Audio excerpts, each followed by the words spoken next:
reorganization means you're reorganizing in a way that you can take full advantage of that. So when we build assets, we make money, we keep the money, we build assets, and then we need to transfer those assets to our next generation. That is what we're talking about here. So we want to leverage the tax code. We want to leverage, we want to be smart. What is it? Smart. If you ask the top 1%, they will tell you that they are smart. That's why they're not paying taxes. This is one of the most important, the most effective tax strategies that I'm giving out there. So let's go. Oh, jeez. Okay. So think about it. I'm going to say, what does the IRS say about these things? Because we always want to go back to the rule book and see what the IRS is saying. The IRS tells you that payments for child services are subject to income tax withholding, regardless of age. It means that you are going to withhold income tax, you're going to withhold FICA, Medicare, regardless of age. However, it goes further to tell you that if the child is under the age of 18 and working for a parent, in some cases, it also says that not only does it say parent, it also says legal custodian.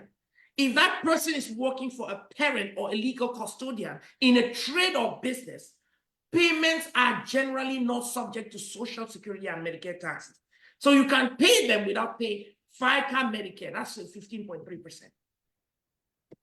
Then it tells you that, and if the child is under the age of 21, those payments are not subject to FUTA. FUTA is what? It's unemployment taxes. The basis is $7,000 and it's 6.5% around there, 6.0%.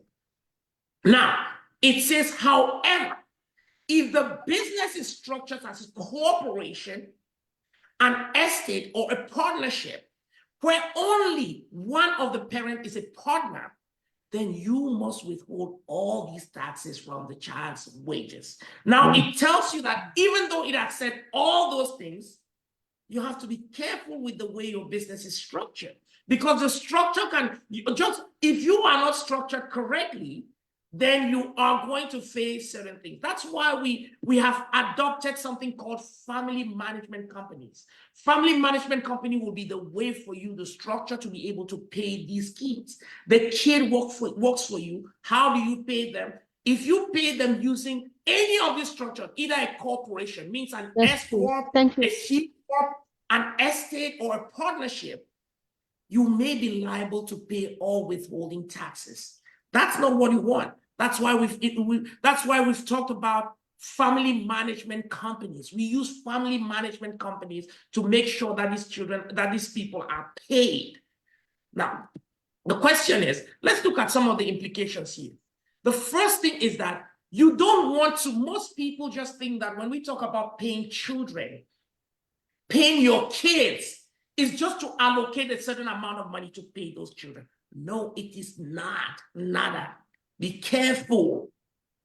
When you are paying your kids, what you basically are doing, is that those children must actually do the work. They must do work for you. You have to pay them because they did work.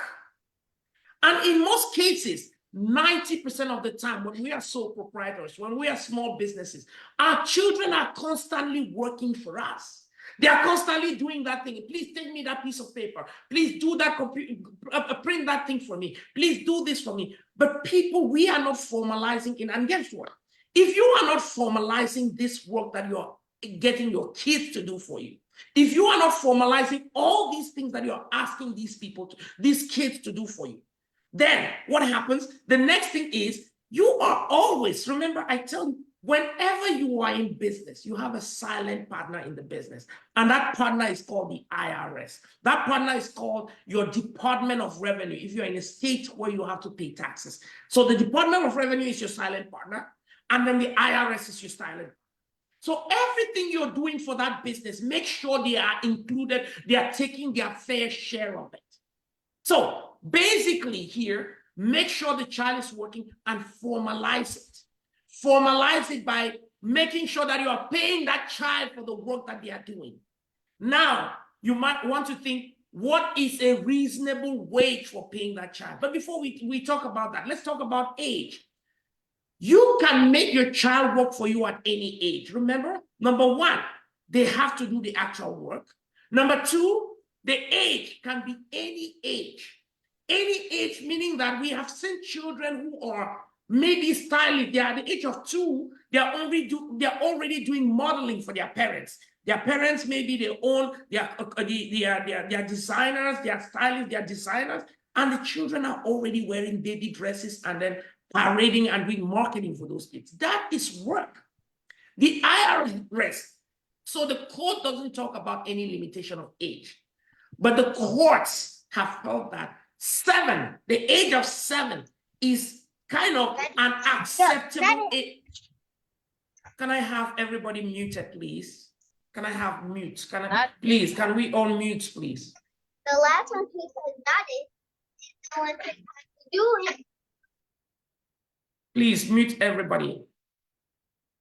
Thank you, I appreciate that. Yeah, so the age of a child can be any age depending on the work.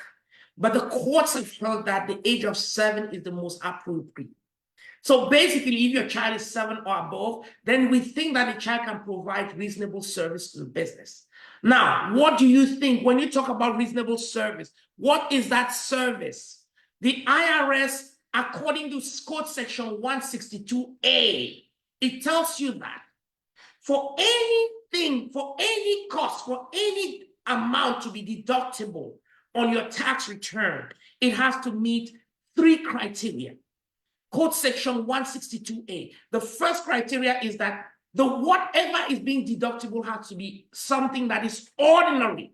Ordinary meaning that it is the same as any other business that is in that line of business. They will face the same kind of expense. So ordinary, necessary, meaning it is necessary in the production of work. And the third is that it has to be reasonable for the pursuit of income. So you don't just decide that, okay, I'm going to pay my kid $100 an hour. No, that amount that you're paying your kid must be reasonable for the type of work that child is doing. So that is very important. So it has to be ordinary, necessary. And this concept of ordinary and necessary is not determined by anybody but yourself, because you know your business better. Again, when I say it's not determined by anybody but yourself, the IRS says that, but you don't want to just decide anything. You want to make sure that any reasonable person will get to that same conclusion. So it has to be ordinary, necessary, and reasonable in the pursuit of income. So now, if you meet Code Section 162A, then you can deduct whatever amount you are paying to that child. Now, there is something called, this is very important, and this is applicable to your kids, to your grandkids, and it's also applicable to your legal custodians. If you have children that you've adopted or any child who's your legal custodian, you can apply to it. It's applicable to your grandkids. If you are taking any child who is underage and you're employing in your business, there's illegality attached to it. It's illegal. The only time is if that is your kid or that's your legal custodian. So be very careful about that. It could be your grandkid as well. Now, the key things here is, what kind of work are these children going to be providing to you? And before we even get there, I'm going to tell you something. One of the things that people face is, how much can I pay my kid? How much should I even pay this kid? So how much do I pay this kid is a very big one. Again, we just talked to you about Code Section 162A. The type of things, I'll give you a list of the things that children, what type of work, when we say here, what type of work, what is a child doing in your business? That child may be doing your cleaning. In my office here, I bring my children all the time to come and clean my office. I don't need to get somebody to be cleaning my office. So my children clean my office. My children are working for me. They're doing, they're doing things like, shredding of paper. They are doing marketing for me. They are online doing marketing for me. They do posting of certain things on the website. One of my children is a designer. She designs my website and makes certain things, and then support whatever team I have as a marketing team. So all these things are things that your children can do for you. Those of you who are in real estate, you get your children to work on the properties, to go and clean the properties, to do all this. All this is work. You have to quantify that work. Quantify that work. It's so important because you have to be able at every point in time to demonstrate to the IRS, show them that I did not just pay this child because I wanted to transfer money. I paid this child for doing this work. They completed this task and they completed it during this amount of time. So documentation is key. You want to always document what work. We've talked about the work. And how do you pay them? You don't pay your children. When children meet this criteria, you're not going to put them on payroll. If you put them on payroll, you're paying Social Security, you're paying certain types of taxes that you are not supposed to be paying. So basically, you don't want to put them on payroll. You put them, the system we use something called a family management company. And whatever you pay them, you just cut them a check. You cut them a check. It's called outside labor. So we can talk about that in more detail. And one other thing that I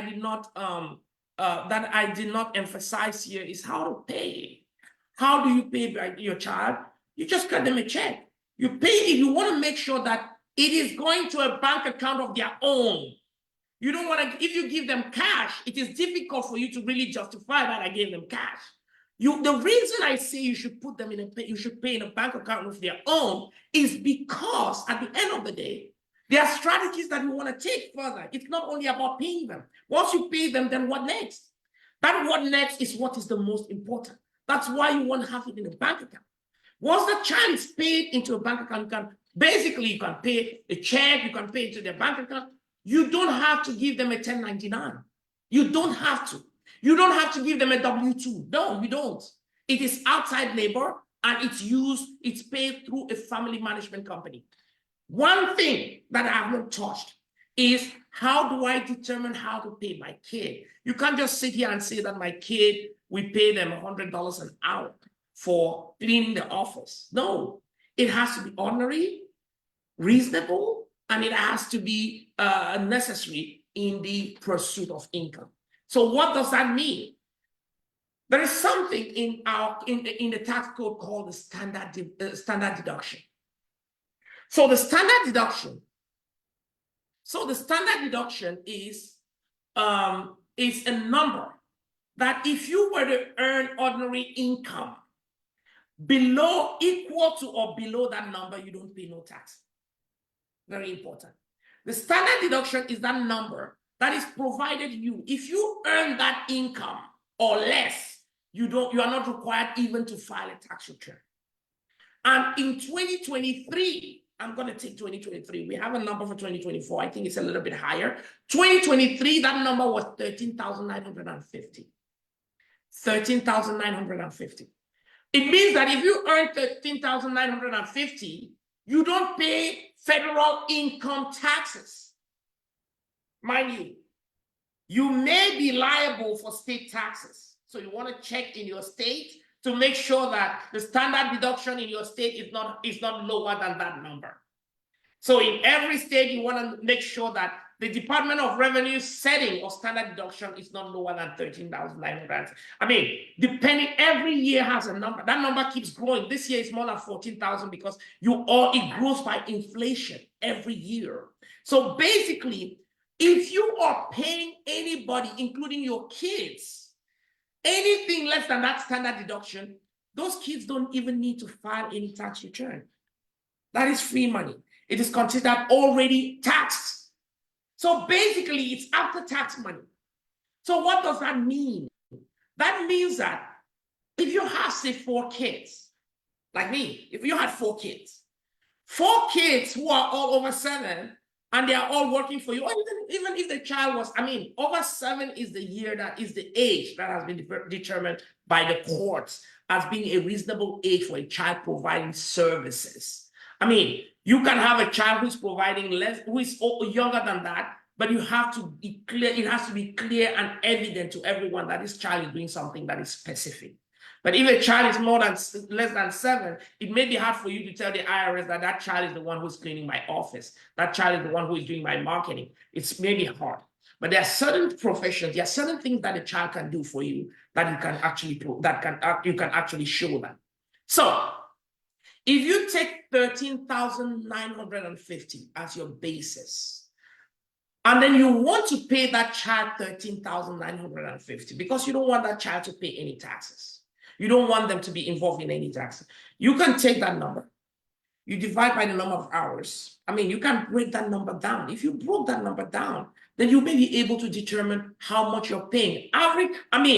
You can easily be able to substantiate to the IRS that I was paying anything between $10 to $18 per hour for doing those type of work. The IRS requires one thing all the time. It's called comps. Comps means you have to show them the documentation, and you want to show them comparatives. So basically, what's a comparative? A comparative means that you are able to show that what you are paying is comparative to the market. That's basically it. So if you say, okay, I was paying my child $13 an hour for doing cleaning, that makes sense. But if you tell somebody I was paying that child $40 an hour for doing cleaning, that may be questionable. So that's something you want to think about. So if you pay the child less than 13,950 for 2023, then all of that money is tax free. It is tax deductible for you. Let's say you had it for 4 kids. You take that number, 13,000, let's say 14,000, you multiply it by 4 kids. That's about 28 times 2. That's around $56,000 that you're giving out for free. That is reducing from your taxable income. So if you are somebody who is seated on the 30%, or if you are seated, let's say, on the 32% or 37% tax bracket, and then you just paid your children $64,000, you multiplied by 0.3%. Let's say you were 30%. You just saved yourself $16,800 in taxes by doing that. That simple strategy saves you $13,800 in taxes. That's number one. Number two, you can also, depending on the ages of these children, you can make them even work more for you and earn even more. If I am in the 38%, 36%, 37% tax bracket, I'm looking for lower tax brackets to push the money down. I'm looking for lower tax brackets to push the money down. So my children who are working for me, if I were to pay them, or maybe a member of my family who's working for me who's in the lower tax bracket, if I were to push some of the money, I say I pay them $70,000 a year. The first $13,950 is going to be tax-free, but the remaining one is maybe going to take him into the 10% tax bracket. So instead of me paying 37% on that money, somebody is now paying 10%. Maybe my child is now paying 10% on that money. That's still money that I have. That's what we call income shifting. You can do that. Another thing that's also important is basically, once you determine whatever they have to pay, you want to make sure it's paid in a proper bank account for this kid. Why? Because it's going to help us do those things that we want to do next. It is important. All these things we just talked about is about you have now made the money. Remember, you just took $58,000 for 4 kids, $56,000, and then you transferred it to your kids. Now, those kids are not paying any taxes on that money, and you are able to deduct that money from your income. So once you do that, what next? Most of us, these are things that we do for our kids anyway. So the first thing is that this is a huge deduction for you. It's a huge deduction. Let me see my camera. So this is a huge deduction for you. Deduction because you just pushed down a huge part of your income, which was you just saved yourself $16,800 in what we just talked about. And then the second thing is now that child receives that money, and that money is tax-free to the child. So basically, what does that mean? It means that what we have been doing we have a business, and remember, this is all for business. If you don't own a business, you cannot do this. You cannot do it out of your W-2 income. You do it out of business income. It is a business income. Okay. So basically, another thing I was going to say is, if you have already, there are things that we already do. You are the one buying school equipment for your kids. You are the one making sure that they're having their transportation money wherever they want to go. You're giving them pocket money. You're already doing all of those things now. You're buying them. You're making sure that their clothing, you're the one taking care of their clothing. You just directed that money to them, and now you can take money from there to pay their school fees. You can take money from there to do whatever you are supposed to do anyway. How now the IRS is basically helping you grow your kids for you. And that is all tax-free. That is all tax-free. That is so important.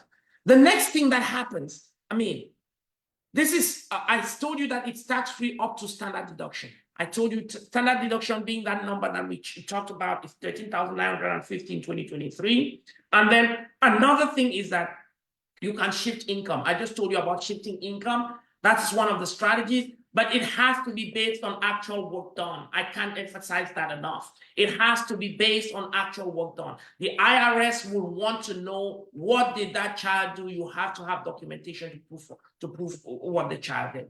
Okay, now invest the money.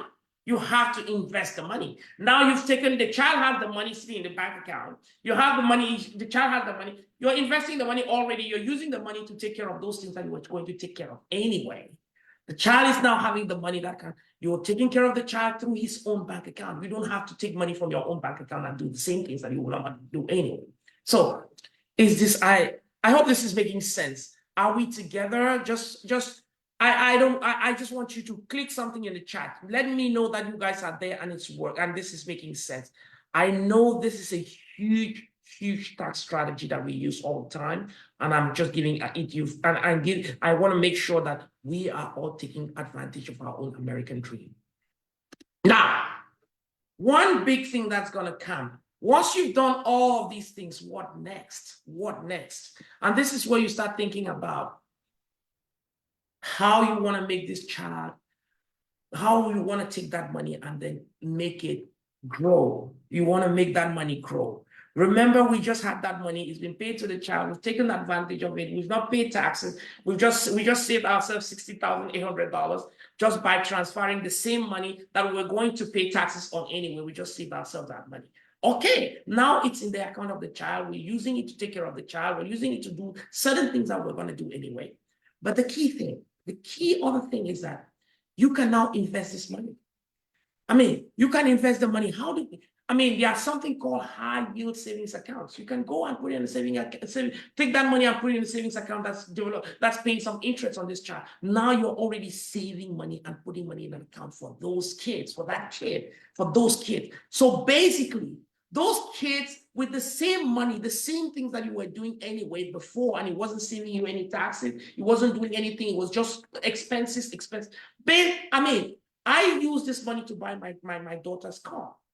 We're buying a car based on this money. And it's coming from her. It's money that she worked for. She worked for it through the company. I would have bought the car anyway. But she's now buying a car out of the money that she worked for. It's coming out of her bank account. She cannot buy her own car. The second thing, and this tax-free money. High yield savings accounts. The other one, you can take money from there and put it in your 529. You can in your 529 account. And it's going to grow and save money for the child's education. So the same money that you were going to be doing, you're now using after-tax money and putting money for the child. This is crazy. But more importantly, there is something called Roth IRA. It is called custodial Roth IRA for minors. You put money in a Roth IRA. As of 2023, you can put up to $6,500 in a Roth IRA for your kid. It's called custodial Roth. And that is why you want to make the money go through the child's bank account. You want to make sure that that money is based on actual work done. You want to make sure that you've done it properly and it's passing through the normal channels, family management company and stuff. Because if you don't do it right, it might all fall crash on you. It might all crash on you. So basically, now that you have this money properly structured, you want to put in a Roth IRA. The Roth IRA says that if you put in that money, this is Roth IRA is saving for retirement. You can only have access to the money that's in a Roth IRA after you get to 59 and a half years as of today. You can only, when the child gets to 59 and a half years, then now they have access to that money. What does this mean? It means that today, they're saying that you can put $6,500 inside. So basically, in that $13,950 that you just paid the child, you remove $6,500 inside and create a custodial Roth account for that child in it. And I was just playing and looking at a website to see what is the average S&P 500 growth rate over the last 30 years. And it showed me 10.5%. That was, I thought that was really a huge number, but 10.5%, if you take that number, if you just Google, you'll see that number come up, that the average growth rate was about 10.5%.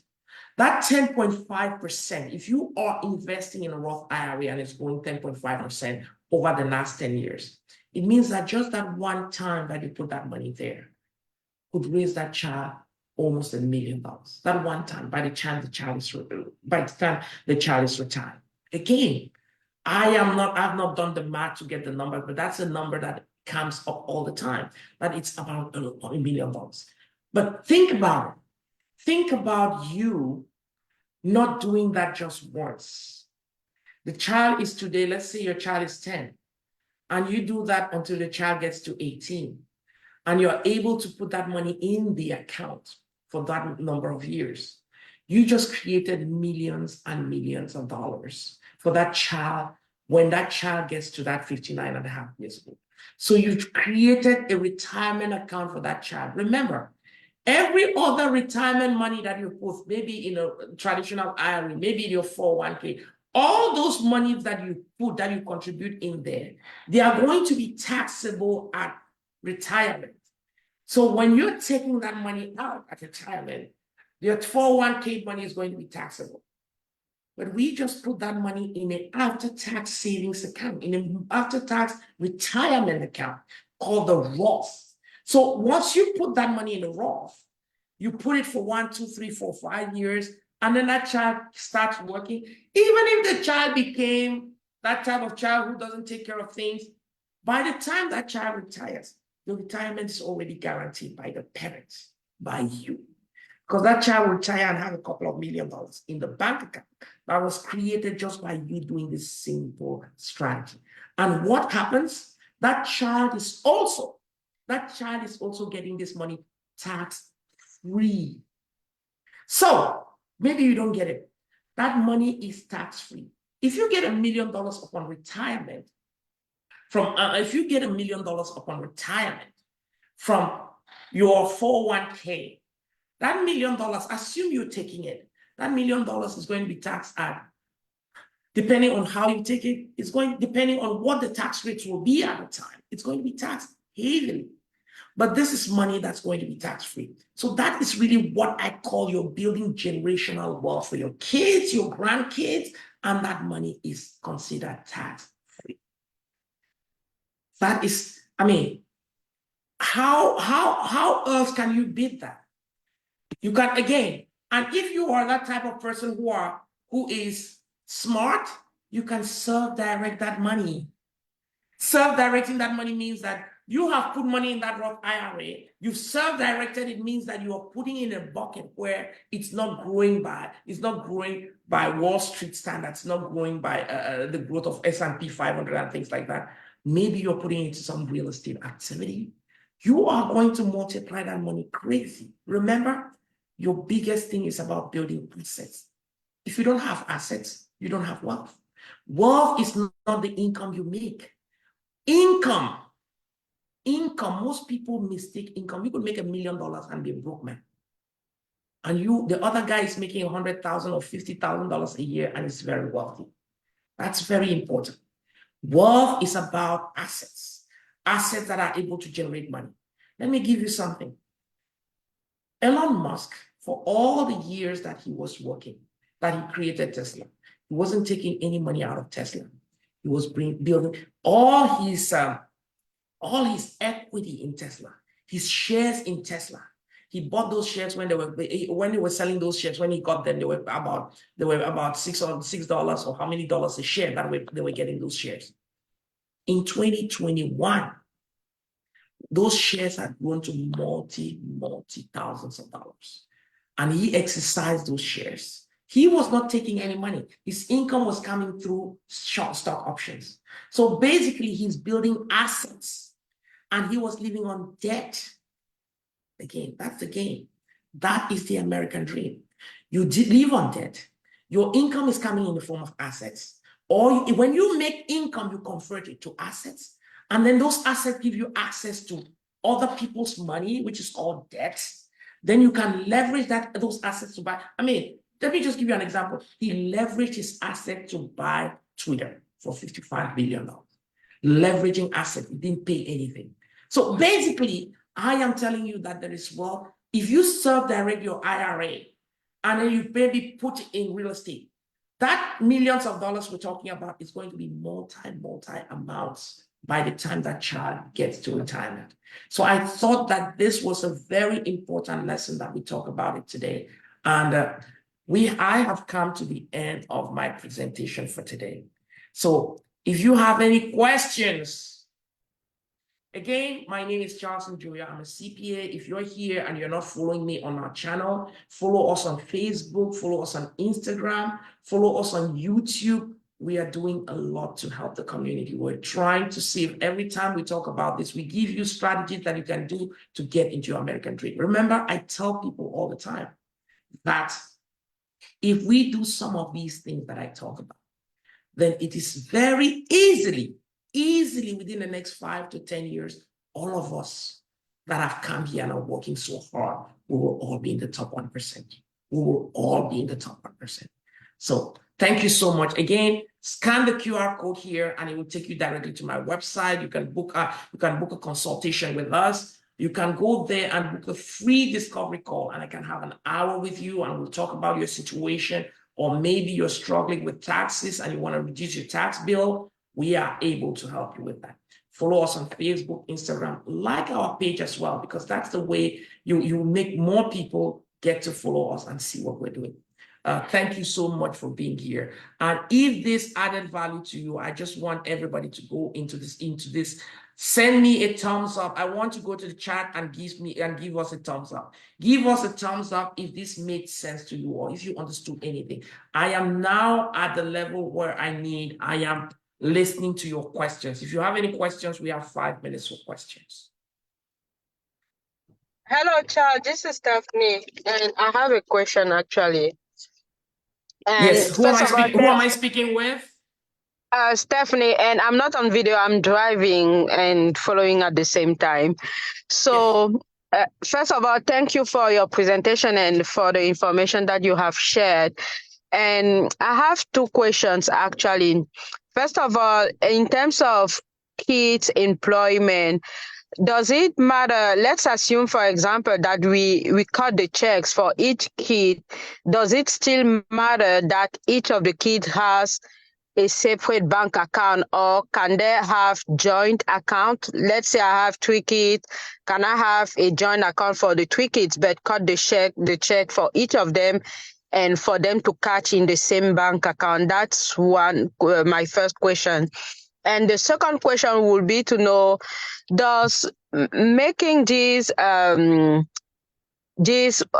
child working work, will it make sense for a business that is at the startup phase? Let's assume I'm launching a business. I don't know yet how the year will be, if I will actually make some income. Will it make sense to actually put this into place? Thank you. Excellent questions, great questions. And I'm going to start, let me give you your answers. And thank you so much for supporting this program and for being here. First of all, having a single bank account for all the kids, I don't know how that works, but the reality here is you want to think about, it's not only about paying those kids, right? You're paying those kids. If you pay the kids in one bank account, I think it will work. It will work if it's all in that one bank account. Again, I have not seen a situation where that causes a problem. But the reality, the thing I'm thinking about here is, what is the next step you want to do? When you go to open these accounts I just talked to you, to invest that money, it is per individual. It is per child. I mean, the financial advisor who is opening maybe the Roth IRA for you will need to see proof of that money coming through the bank account of the kid. And you want to show that, because if you don't make that trail coming through, the IRS might come and say that, oh, maybe they might, even if they might deny that that money was not the after-tax money. You want to make sure that there's trace of that money being paid through the FMC. It comes through the bank account of that kid.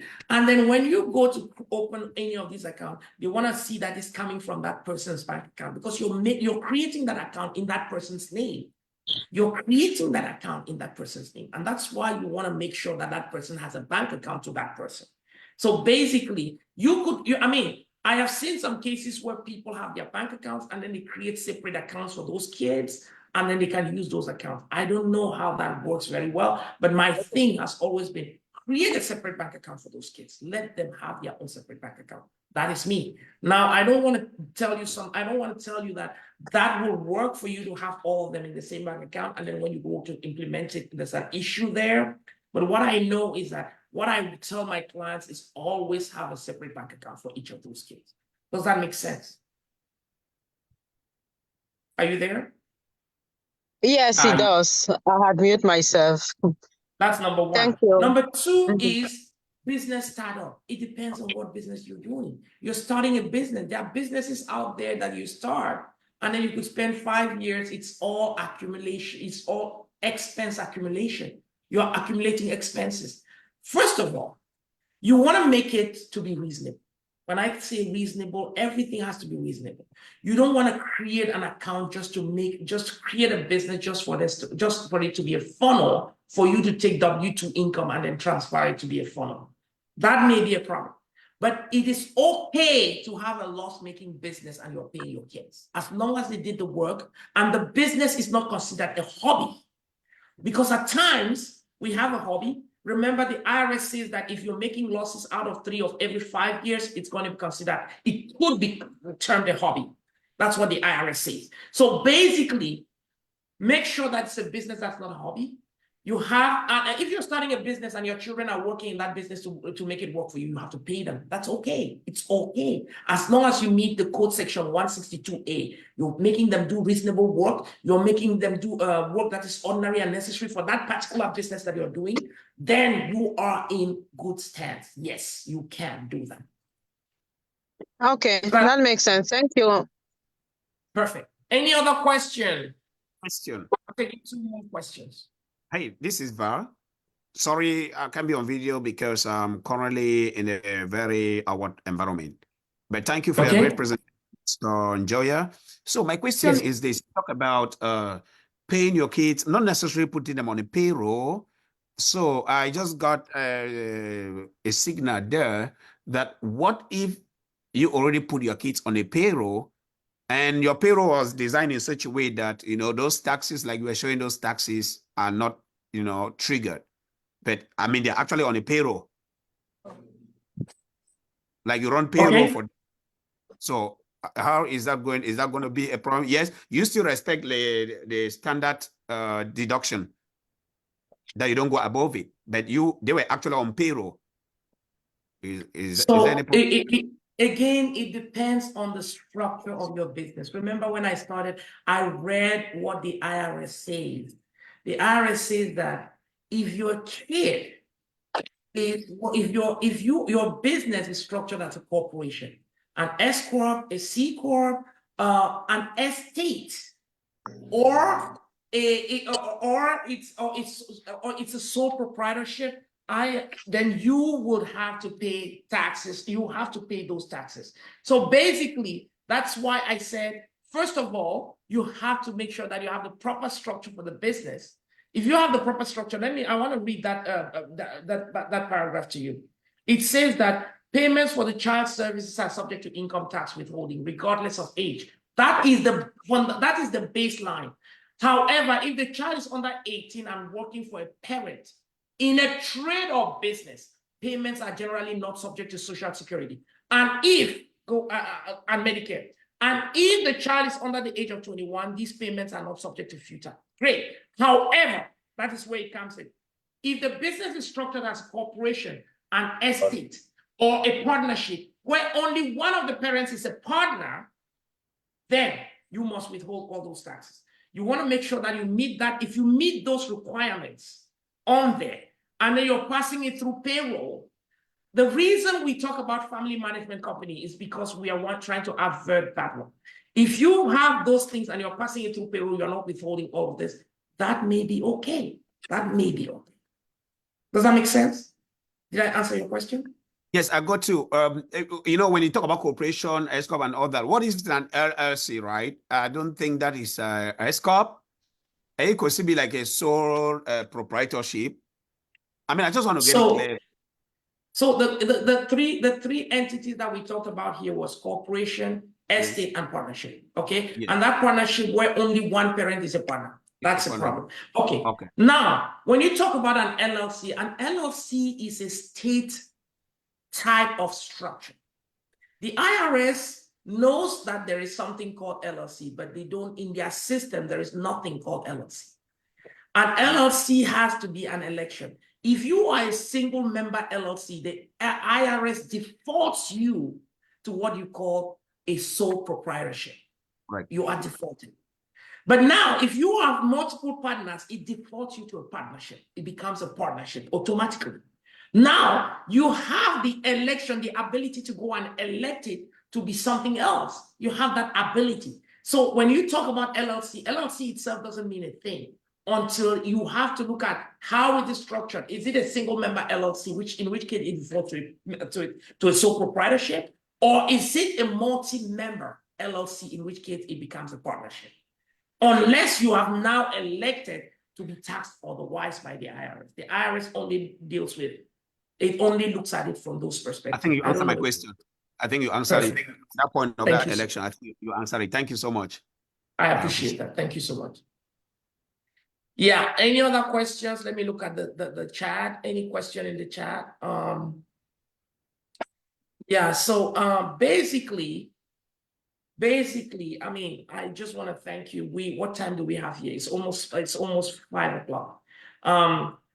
Guys, I just want to thank you for taking the time to be here today. One other thing, somebody says, can you pay your parents to babysit your kids while you work?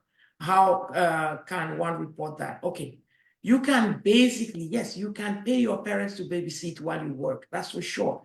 Again, babysitting, when a parent is babysitting, is called household employee. Now that person is a household employee. That's a completely different ballgame. So basically, it's a household employee, and that's completely different from what we're talking about here. And that one we can talk about it in another session. Yes, but you have to pay them. You can pay your parents while you work for them to babysit you while you work.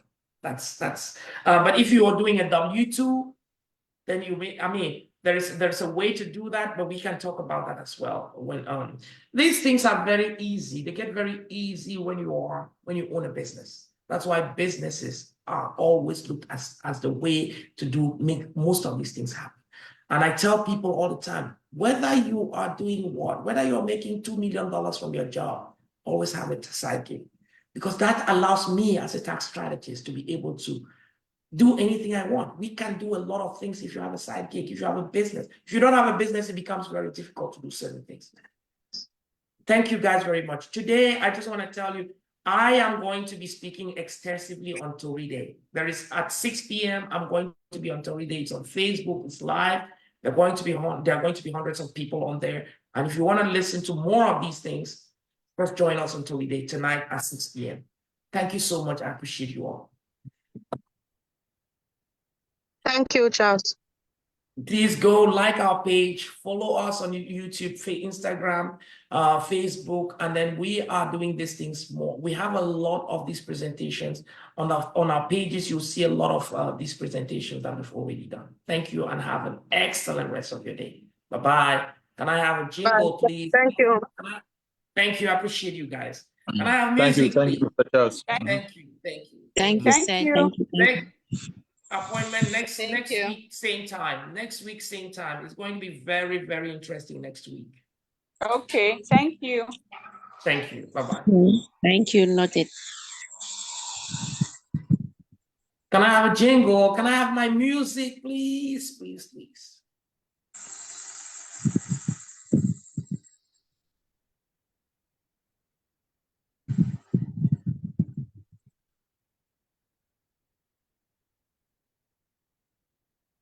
Okay.